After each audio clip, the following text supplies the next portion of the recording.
How's it going, guys? I decided to finally talk in detail about this wonderful system called Stetsbar, and this is my 2000 Les Paul Classic. Everything you see is kind of cosmetic. There's a Les Paul autograph here, and I covered it with a piece of tape so it wouldn't fade. But the story is, for me, I was looking for some kind of a tremolo system for my Les Paul, and back in 2005, I was just researching on various forums, and people had been putting Bixby's on their Les Pauls. There are some more intrusive systems where you have to drill stuff out or carve out some wood, your collar systems and all of those. And then this thing popped up in the search results. So the beauty of this is that it's completely reversible. And if you have your standard Les Paul tailpiece and your tune-o-matic, you simply remove the tune-o-matic, unscrew the tailpiece, and with the same two screws attach the system. And you have the same exact tune-o-matic bridge, but the whole assembly, when you just press the arm, see, it moves with it. And this improves the range and the tuning stability, because on your Bixby, on your classic sort of Bixby system, how it works is that this is this so-called rocker bridge. So, and the strings go like this. So the bridge kind of moves back and forth, so you can imagine eventually it will snap, and the strings always kind of grind against the bridge somewhat, and also the strings will break. But this thing, because the bridge and the actual assembly move together, there's minimized friction comparatively. So you have two springs here, you have adjustment screws to adjust your action. And then once you adjust your action, and I basically maxed it out, so it was at the highest position possible. So once you do that, you intonate your saddles using your normal, intonation methods. So right now, my guitar is in the tuning of E flat because I'm learning a slash song. Usually it's in the standard tuning. And if you're curious to hear the actual range of the system, look up my videos. I have one from something like 11 years ago, has 52,000 views, and lots of people have been demoing it as well. But you can just do your shimmers, like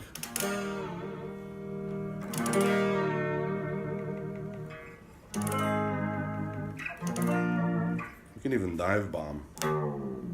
See, like, pretty impressive.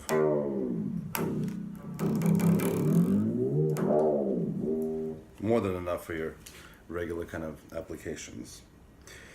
So the strings are strung through here. You cannot use your bullet strings because there's not enough space, so you have to use regular standard ball end strings. It stays in tune very well, but only if you use a product called Nut Sauce. Everything else, all these other graphite things, powders and products, they just simply do not work as well. I've tried everything. I've tried Fender brand stuff. I've tried using the pencil lead method. So when I bought the system, it came with a little sample, and simply put it on your saddles and put it on the nut, and there's no binding this way, and the strings just come back in tune. But when you tune it, you have to realize that this is a floating bridge, and this is another kind of a disclaimer. This is the first generation system from 2005. There have been several more kind of incarnations, smaller, more reliable, even locking your system so it stops floating. But here you can go up and down. See, you can bend up. But I always feel like it's kind of hurting it when you're going up. It makes some weird noises and stuff. So the range is impressive. If you max it out, I mean, more than enough. Like, how much lower do you need to go? Like, unless you want to do the Van Halen dive bomb. Feels otherwise very solid.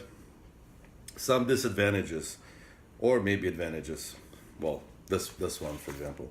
So even in the manual, it was described that the system will develop what's called play, arm play. See this?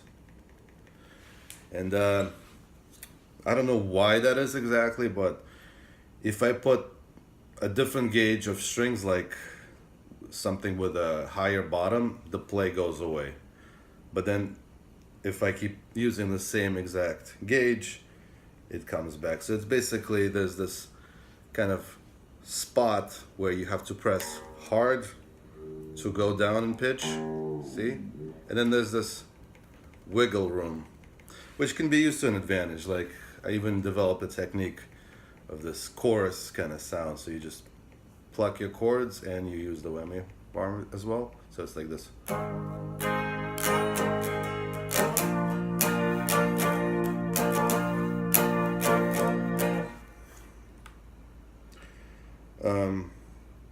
So that's the first advantage or disadvantage. The strings do break over here. Not, I guess, as badly as on a Bigsby, but still, whenever I broke my strings, it was always on the saddles. And I have another guitar, a Brian May replica guitar that has a roller bridge, and on the roller bridge, strings never break here.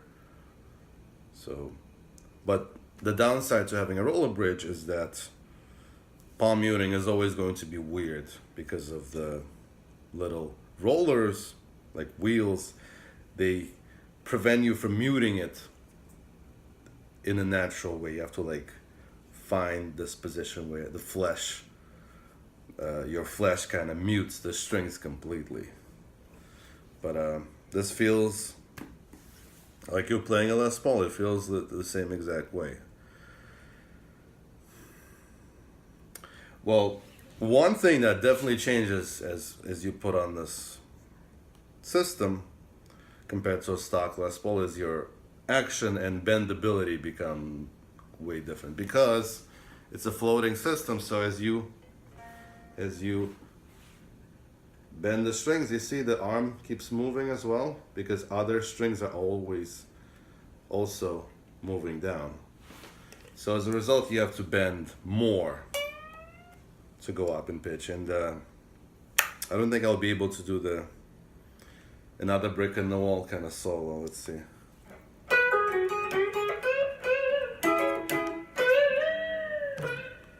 You can actually, but on a high string, it's more difficult to bend more than more than a tone. It's like that's the highest it can go.